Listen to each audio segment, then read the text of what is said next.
Today, I'm talking with Maor Appelbaum, who is a mastering engineer based in Los Angeles. And he's worked across everything from major rock releases to remastering projects, and is also into plugin and hardware design. So I'm looking forward to getting to know how he thinks about sound, especially at that final stage where something goes from good to finished. So Maor, great to have you.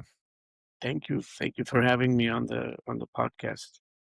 Yeah, it's an absolute pleasure. So I just want to start out for people who don't really fully understand what mastering is. I think a lot of people hear about mastering in terms of this process of recording, but can you give us just like a high level overview of what mastering is, and especially like what mastering means to you? To me, I guess this is a generic thing, but mastering is the final part of the production process where it's the last opportunity to make changes artistically and technically.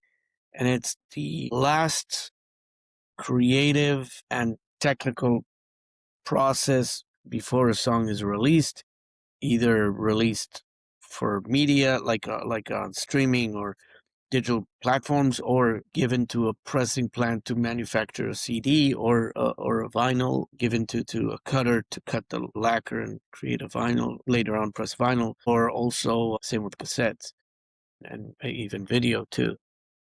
A mastering engineer basically listens to the project with objective and fresh ears because he's the last one, and he brings a new perspective to it. And mastering is basically kind of, I would say, the art of the final presentation. Go to a museum and you see a picture. The picture was already drawn and made, but where it's hanged in the museum, meaning the background, the wall, the frame, the lighting, all those are factors that contribute to how you perceive or see the picture. If it's a darker room, you'll see less detail. If it's a very bright room, you will see a lot of detail, but you'll see some reflection, and some colors would be brighter than others due to that. The framing of it is also very important. If it's a thin frame or a thick frame, or it's a wood frame or a metal frame, how dark or bright it is would affect the contrast of how you see the picture. Also, the back wall. If it's an empty wall and just that picture, then the focal point is on that picture.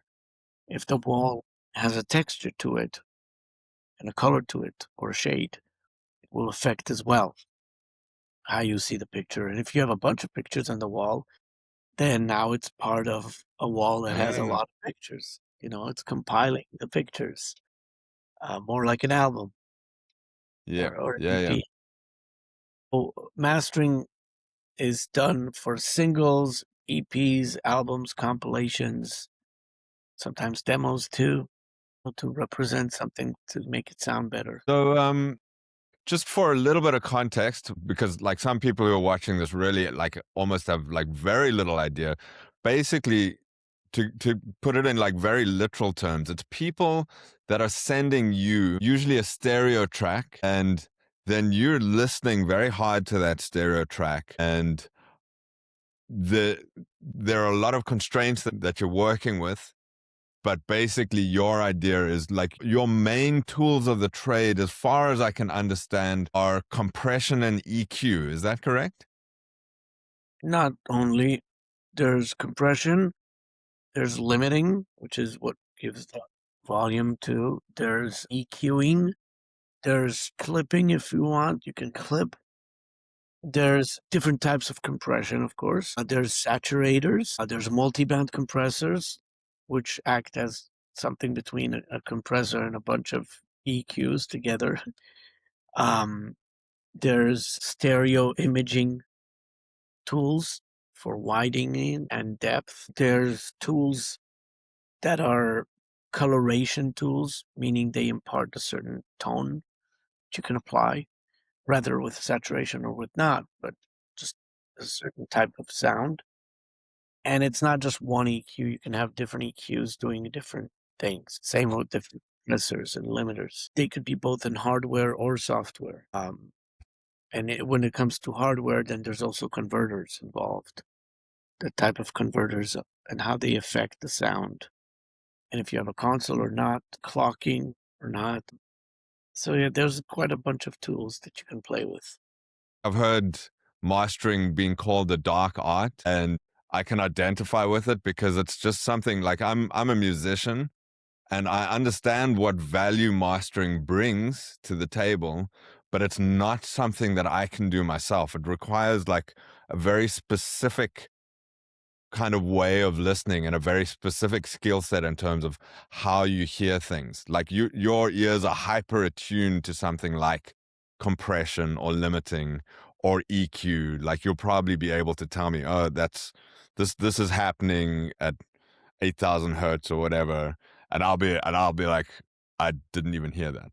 So I think there's obviously a lot of hidden stuff that's going on there that a lot of people don't really understand because we these days we're quite used to getting a getting a plugin, getting a isotope plugin, or you name one of those plugins, and then we're often confused why when we're posting our stuff onto Spotify or whatever, the music doesn't sound quite as good as commercial tracks, and therein lies the dark art of mastering. So what I've really often wondered about mastering engineers is how how for example, how did you get into mastering? Well, my background was also being a broadcasting engineer, and I was also a music journalist and a DJ. So I kind of saw the other side of how things are broadcasted. I saw the things of the other side as a DJ, how the songs move people in a club. I had radio shows also, so picking the song that I think will make people get excited. And being a music journalist, you're exposed to the music. So, and of course, being a music fan. So it all just aligned up that mastering is where I think I sit the most, is that I have the background in different places, but I combine them to one and focus on that. So you started out in Israel, and I assume that's where you started out being a DJ. Well, I had an internet radio show there, and I was guest uh, editing on like music, guest DJ on some shows. But I also, in terms of broadcasting, I was broadcasting audio and video, but that was not related to music. And so what kind of music were you primarily working with as a DJ? The heavier stuff. So like rock. Still then it was rock. Yeah, rock, heavy rock. Oh, okay. All right. And then at what point did you make the move from Israel to Los Angeles, and were there any steps in between? So my first move was not to Los Angeles. I moved to work for a producer, Sylvia Massey, and she was up in Mm, California. She had a studio complex there called Radio Star Studios yeah. in a town called Weed in Northern California. And so moved up. I moved from Israel to there, and I worked for her. Wow. And then I moved to LA later on. So she's a really legendary name in music production. What insights did you get from her? Well, I was part of the staff there, so I was in a lot of sessions, either mixing sessions or recording sessions where, either I tracked or assisted. Same with the mixing, either I assisted the mixing or sometimes mixed. I did some mastering too on my free time. Basically, you're involved in the process, so you see the dynamics of the production of the session and you pick up what you pick up at that time. The longer you do it, you pick up more. So Mm, what I could learn at that time, and it's part of what's in the perspective of when I listen to music.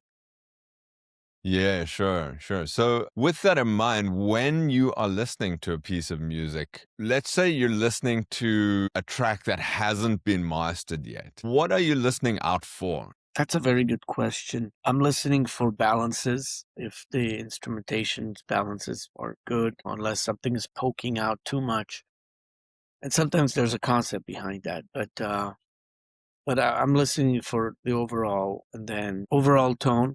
If it's something that needs to be adjusted because there's too much of a certain frequency or a few frequencies that doesn't behave well on the speakers and clogs it. So texture, tonality, if it feels like it's in the right spot or if it needs adjustments because something is too much or too little and it's missing aesthetics of the genre and if there's something that isn't part of the genre but it's overloading or not, where can we take it and how much? And then the balances, like I mentioned, and imaging, if the imaging is wacky or not. Some stuff is really done well and needs only a little, or I wouldn't say always needs, but it can have. Like it could Yes. be on its own, but as is, and it will work. But then you enhance it in a certain way, and now it's better. So, in terms of your workflow, do you ever, for example, receive a track by a producer and then say, you know what, let me just send this back, give some advice in terms of what you think the producer might want to do, like bass here, turn up the snare there, or whatever, turn down the snare. Is that ever part of your workflow at all? To kind of just not send it back, but just to say, if you just send me another track after you've tried this. Is that often something that you'll do? Yeah, if it needs. Yeah, I mean, I'm the last part of the chain, right? So Yeah. if we can't do it because it is what it is, meaning that's what was given and there's no way to go back because the sessions can't be existing or the engineer left or whatever, then I look at it as it is what it is. There are times where the artist or producer are very married to it and you can't make it any suggestions or adjustments. But if there's issues that can be addressed and improved, then why not offer? Because if I offer that, then they have the opportunity to improve. And if they Mm, improve it, it will already sound way better than before. And then I can master it even sounding better coming in. So it's not uncommon that I'll okay. give feedback. Actually, a lot of the clients want that mixed feedback.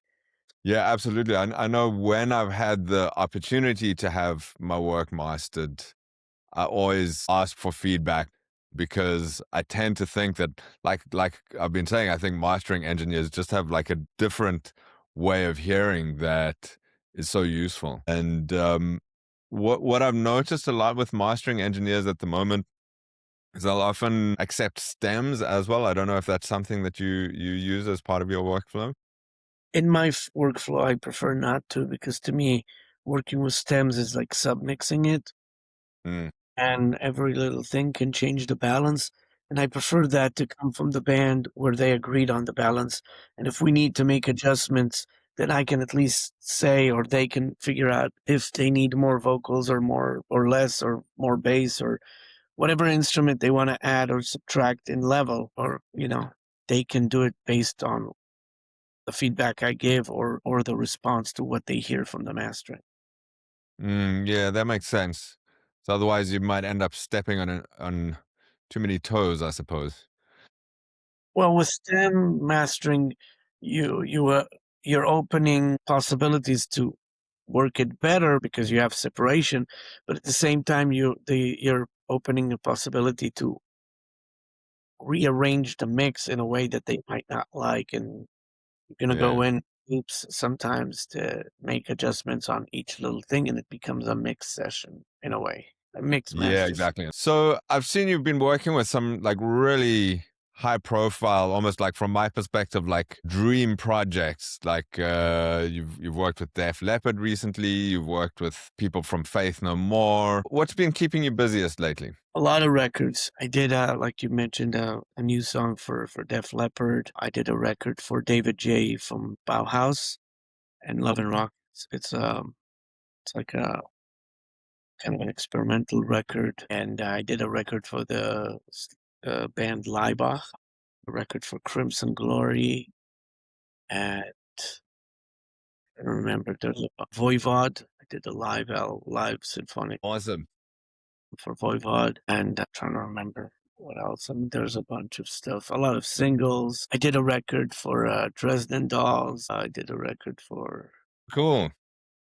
yeah, there's a bunch. So there's a little bit of punk rock in there as well. Oh, I've done a bunch of punk rock. I kind of come from a punk rock background personally, so I'm always I'm I'm always keen to hear about punk rock stuff. Of course, you've also been busy with like plugins and gear, like hardware stuff as well. Yes, I co-develop with other companies and builders, other types of analog gear, for example. Some of my work is consulting for companies, and some of the work is collaborating on a piece of gear with a company named Handy Amps. We have a line, it's called the Signature Series, Maor Appelbaum. We have currently 7 products. We have the oven, the stove, the grill, the pressure cooker, the roaster, and the steamer. Working on more. And Yeah. then with other companies, I've had developments. There's a company called Sonic Farm. I have with them a device called Masternaut, Maor Appelbaum. And there's other companies I've done before, some work with, and there's some future stuff too. And plugins, basically, I collaborate with some of the plugin companies. A lot of them I do presets for. You might come across some presets on different plugins that I've written the presets for them. Um, from Waves to Leapwing Audio to IK Multimedia to Softtube to Mixwave to KT to Pulsar to PSP. That's quite a heavy hitting list. So yeah, quite a lot of companies. Then there's the plugin called the Oven, which is on Brainworks and Plugin Alliance, and that's Mm, modeled after the actual oven, yes. which is the one Handy Amps and I worked on releasing as a hardware. And we're going to do a plugin of the grill, which is the sibling of the oven, and that's going to be with Cornef Audio. That's going to be later down the year. Yeah, I must say I'm really liking the brainwork stuff. I don't know what it is about them, but yeah, I find myself reaching for their stuff quite often. I'll be uh I'll be looking out for the oven. Yeah, it's been around for a lot of years, and it's been used on some of the biggest movies, TV shows, games, songs. Like I get hit up all the time by users telling me how much they love it, and I'm happy because it's a big plugin, and it's very useful. It's very versatile, and they use it also in live shows as a plugin and as hardware too. Yeah, it's right now. It's like you can find it on their website. It's on sale probably. So yeah, check it out. The grill would be later on coming out, which is a much more aggressive unit Mm. and has a different sound and some different functions. So this is something that I've actually often wondered about, and you're like actually the perfect guy for me to ask this. Is with your set of mastering ears, what can you tell me about the difference between the hardware unit, say for example, of the oven, and the software unit of the oven? Are Well, there there's always a differences? big difference. Yeah, there is, especially with this type of gear. We're very happy with how the oven plugin sounds. It's great. But when you'll compare the hardware to the software, you're going to hear a big difference because in hardware, you're working with conversion, you're working with other things that are in the equation, Yeah. plus you're actually running through the actual circuit. Modeling can get to a certain point, and as years go by, modeling becomes better and better, and you're really getting a lot from it. But there's Mm. still a difference, and for certain things, I would like the plugin, and certain things I like the hardware.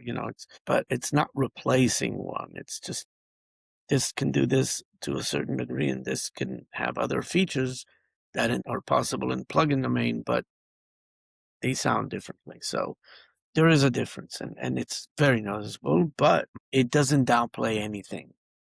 Just because they're not exactly the same doesn't mean that the plugin is not good. The plugin is amazing, and Yeah, and I think obviously in this day and age, it's so amazing for producers to be able to get access to something that even gets them into like a similar ballpark is amazing. Whereas we just wouldn't have had access to that kind of gear before, or that kind of variety of gear before. Now we're able to at least get into the same ballpark. And as you say, I've heard a lot of people saying this a lot, which is sometimes they'll reach for the hardware version and sometimes they'll reach for the software version, depending on what they're looking for and what is needed. Yeah, and you can combine the two as well. Mm, The advantage of a plugin is you can put a bunch of them, where yeah, hardware, it's how many units did you buy? yeah, yeah, exactly. And I would say also, I'm not going to say presets, but like software at least like keeps your settings. So, and I guess that's in a way it's the weakness of modern production techniques is that you can tweak endlessly. You don't have to like make decisions because you can always say, well, I'll make that decision later on down the line or whatever. Whereas with hardware, you've only got like one oven in your studio if you're lucky. You've got to use it that once and then the choice is made. Then you've got to move on to the next choice. And I think there is a lot to be said from that sort of that older way of doing things where you have to make a decision and then move forward from there. Well, yeah, it's a committing thing. Committing, yes. And I certainly, one of my problems as a producer who's sort of come up in the digital age is that, and my wife will tell you something similar. I'm a commitment phobe. I'm terrible at committing to things generally. I'm always wanting to just hedge until the very last minute, and that often means that I procrastinate on projects. I think it can be problematic for workflows actually. Whereas if you actually commit to stuff down the line for each point of the project, it means that by the time you get to the end point of the project, there's not that much that you actually have to commit to then release it. Well, when you work with gear, you commit, but at the same time, there's recallability. You can, you write it down. There's times where, Mm. if we got to make a change, or there's a new mix coming in, with a different sound, and you go in, you kind of set it. You hope that it will be exact, and you do your best to make it exact. And then I suppose you listen as well. You're like, Yeah, is it yeah, but sounding again, the way that it's, yeah. gear not steady as, you know, it's hard to recall it, but you do the best to keep it. So, what trends are you hearing in mastering at the moment? Like in terms of when you started becoming very interested in mastering up until this point? Like what trends and shifts have you been noticing over the years? Well, because the tools are more and more accessible at lower price points, and the DSP allows more power and ability to do things than the either plugins or hardware, whatever it is, it just, it expanded. The limitations are smaller than before, especially when it comes to software. The resolution, the ability to have more features drastically changed. It's the processing power really gives you the ability to get very high quality plugins now, and even the lower quality plugins now sound really good compared to 10 years ago. If we could translate that into actual like sound, are you hearing like are mixes brighter these days? I know we obviously went through the loudness wars a couple of years ago, and somehow streaming seems to have resolved the loudness wars to a certain degree.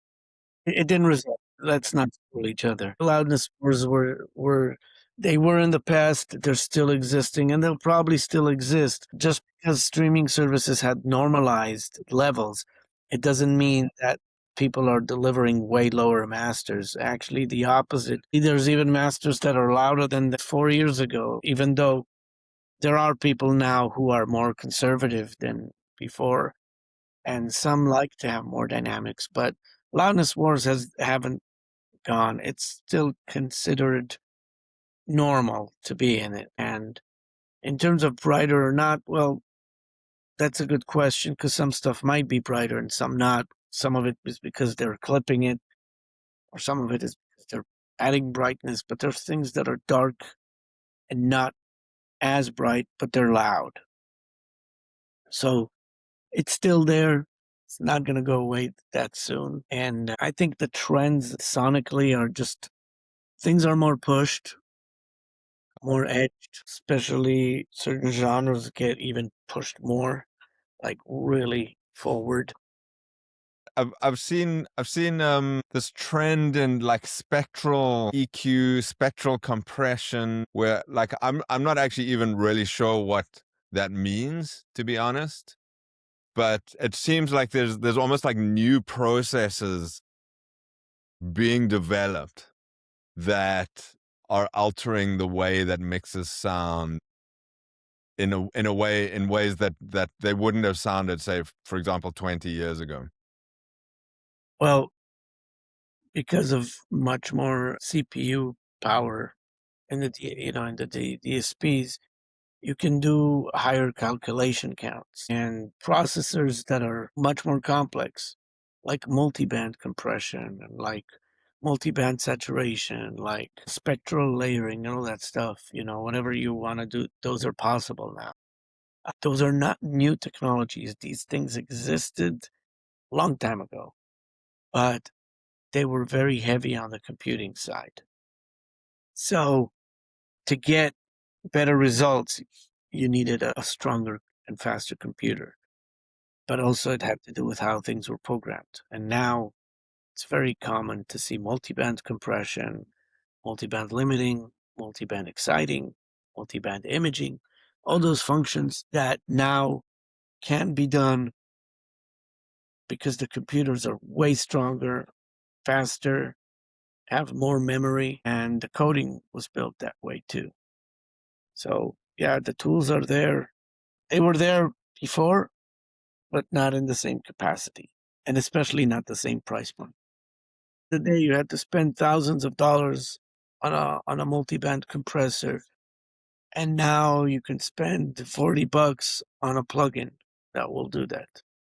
Which I think is great in that it's kind of democratized the tools somewhat, but it's similar to the whole the streaming thing, or the Napster the Napster problem that happened at the end of last century, where just because everybody has access to these amazing tools somehow still doesn't actually translate into that much more great work getting done. It still boils down to the individuals using the tools. It's very true. Although today a lot of the DAWs or sample packs, higher packs, they offer really good sounds. You can get great samples of drums that are just Yeah. amazing, or strings or orchestral, samples, and even amp simulators. Mm. It's not as hard to get a decent sounding song now as it was 10, 15, 20 years ago, because you already get all that stuff with you and it's sounding better than before, but Yeah. it's also more affordable. So you find yourself getting decent sounding songs at a fraction of the cost. Now, you can also practice and learn in time how to work it. And there's tutorials. It sounds way better than years ago if you didn't have any experience. And now some of the DAWs will have everything in them that they can actually build you the session. Yeah. But it also puts everything kind of in the same level.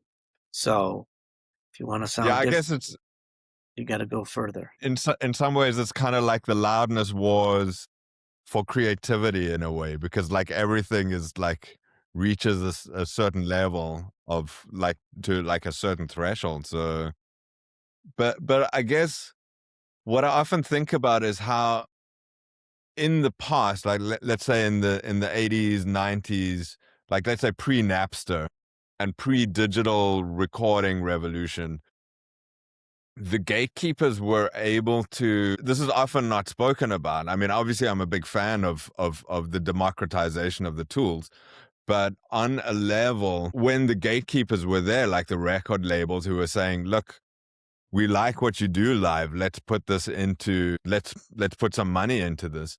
Whereas these days you can polish a bad song to make it sound really good, but that's still not going to change that it's not a great song. And I think that's happening a lot these days. Like there's a lot of really good sounding music out there that somehow is still like conceptually not, it's not as good as, for example, the stuff that is getting listened to. That will always happen when you have the ability to open up the distribution channels. Okay. There was always music there. What got to the major, but there was a big indie scene. You know, every genre has its famous bands and its non famous bands. And records were done with bands that were barely, barely making it. You know, they scrapped out some money and released, a 10-inch, a 7-inch, a 12-inch, or a cassette or a CD. So that happened way back in the day, from the 50s, 60s, 70s, 80s, 90s. And by the way, the digital revolution already, digital recording mediums were already, back ages ago. Uh, CDs were in the 80s already, and yeah, yeah, yeah. recorders already existed to a certain, degree. 90s, ADATs. And so people had the ability to record in digital already. It was the distribution channels to change the game, because Also, yeah. back then, if you wanted to release something, you actually had to invest in it, regardless of the recording part. You had to actually go and duplicate cassettes, press vinyl or press CDs. So you had to put the money in. And if you didn't feel confident enough about your material, you might not release it until it was matured enough. And there were probably things that were not. But, but they released it. And there's a lot of bands that you look at their first records, some of them were not that great, and the second one was better, and third was better, and sometimes the second one was the most amazing one, and sometimes the first one. You know, so, but today, everything can go online. Okay, there's no gap between them. Yeah. And that no gap is good, because everybody deserves an opportunity to showcase their art. Yep. And at the same time, you're filling a lot of things with a lot of things, meaning there's different distribution channels and they get fed. It's just now what the consumer wants. Now, sometimes they get fatigueness from the overwhelming amount of music coming out, because Uh, again, there's no gatekeeping, which again has its good parts.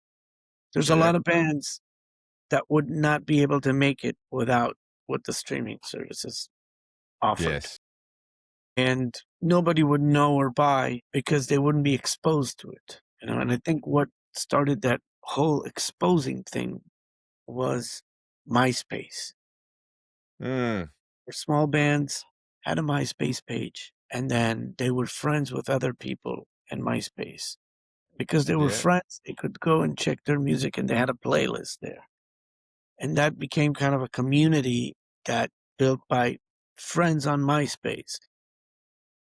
And then they could listen to the music. And then, of course, later on, other social media platforms like Facebook and Instagram. I think MySpace was the one that opened that thing up, because before that, you had, like Napster and, and all the other, platforms, but they were not as social platforms. They were platforms that you had to know what you were looking for, to Yeah. request that record that you wanted to take. But MySpace kind of opened it to a community where people were just friending people and getting exposed to their music. Yeah, it's really interesting how music is often kind of ahead of other media types in that respect. Like music like that whole MySpace thing was really all about music in the beginning, but it was also like a real like prototype for what became social media afterwards. Yes. And I think like a similar thing we could say to a degree, a similar thing with Napster, where music piracy was this, people were sounding the alarm off about people not paying for their media at the end of 1999 or whenever it was. That was a musical problem, but it became a problem for general media in, obviously movies and series these days, but also in terms of news. It's also like, it's interesting how, like, because we don't pay for our news anymore, the quality of like sense making is kind of in this weird place at the moment because we expect this stuff for free now. So like, but I just think it's interesting how music has always been a precursor to that, and musical problems have often pointed out, and they're kind of a sort of we've been canaries in the coal mine, so to speak. The music industry is not needed. You don't need music. You don't need a music industry. You want it. And when you don't need it, then it's the first one to go down. You know what I Mm, mean? yeah, So, Napster was, the court case with Napster and Metallica was basically reading the writing on the wall. And Metallica were smart enough to notice that. And although people were mocking them because they're very successful and rich, yeah, they were mocking Metallica. Oh, you're losing royalties, you're losing CDs, you guys made a lot of money. Metallica was just speaking the truth. Metallica was yeah, basically saying, yeah, we're successful and we lost a lot of money from that, but at the same time, we can still handle it. But you guys are gonna fall. yeah, yeah, yeah, It was a big cut for them. They're a big band. That thing was a lot of money for them to lose. But yeah, when other people and musicians were mocking about them, they didn't get it. They didn't get what Metallica was trying to tell them, that they're gonna lose more. You know, the other people, the independent artists and major too, that are smaller. Metallica makes a living from everything they want because they can just do shows, make a living. They can have their investments. They can have their music, their catalog. They're there. They can keep making it, yeah, and they will. But they were really reading the writing on the wall, and that's the yeah, yeah. sign of time. Yeah, who would have thought Lars Ulrich would have been a prophet? Usually people who say things that are true that can happen get mocked, get laughed at, get disrespected for it. But look, Yeah, the I the think the music, same thing happened to Galileo 500 years ago or whenever. yeah, When he said the Earth isn't the center of the universe, and everybody laughed at him. maybe if he would know about Napster, then maybe later on we would figure things out quicker. So, I really want to thank you for your time, Maor. It's been a really illuminating discussion, especially in terms of the level at which you're working has brought a really interesting perspective. And so, really, thank you very much for your time. I'd like to ask you one more question, if possible. And my last question to you is: what music what are you currently listening to? Can you name names? What are you currently listening to, and a little bit about why? The answer is I'm listening to what I'm working on Okay. because I'm so focused and locked in what I'm doing. Then Yeah. that's basically the soundtrack of every day is my work coming in. Interesting. So I don't have a playlist except what it is that I'm working Okay. on. And then if other Interesting. music comes in on the radio or something, or maybe I want to hear something, then I'll do so. But a lot of times after I work, I probably want to have as much silence as I can, or listen to my son playing on the piano or whatever, or my dog's bark. I still like a lot of older music. I still listen to a lot of the stuff I grew up listening to. Once in a while, there's something new. But again, because I'm so dedicated to my work, that's Yeah. usually what I'm listening. So can you name names in terms of the older stuff that your old favorites? Wow, too many to list, and if I forget one, it's not nice to the other. You I'll don't want just you don't want to offend anybody. I'll just say this: I grew up in the '70s. As Okay. you know, I was born in the mid '70s, and I grew up on music that was created a decade before me, Mm, the decade that I was born, the decade the 2 decades after I was born. Like, basically, I still listen to music from a lot of eras. There's some cool music lately, but again, I don't have much free time to listen to music as years before. So I try to really give my clients the best of me and just focus on what, they're doing. And every once in a while, if I have time, I'll put a record on, but I don't have like a playlist or something. okay. I don't see a problem with that. I'm happy with what I'm listening to, and I enjoy the process of working on other people's music and sound aesthetics. And I think there is a kind of truism there. You know how a lot of musicians say it's as much the silences as it is the the notes that you're not choosing as much as it is the notes that you are choosing. So in a way, and I've heard a lot of mastering, well, maybe not a lot. I don't know that many mastering engineers, but the ones that I have spoken to have said exactly the same thing as you, where they really appreciate the silence. Actually, they're starting to appreciate silence. Yeah. Well, the music stays in your head anyway. There's a bunch of times after I finish a record, it's still stuck in my mind. So having some silence, it's also good for perspective because you come into the music fresh. Yeah, light and shade. Okay, well, yeah, thank you so much again for this discussion. It's been really great, and it's been great to get to know a little bit more about your workflow and your philosophies. So I really appreciate it. And yeah, hopefully we'll be hearing more of your plugins coming out in the future, more hardware, and of course, more great music too. Thank you. It's great Great. being Thank you so here, much. and I appreciate Maor, thank you.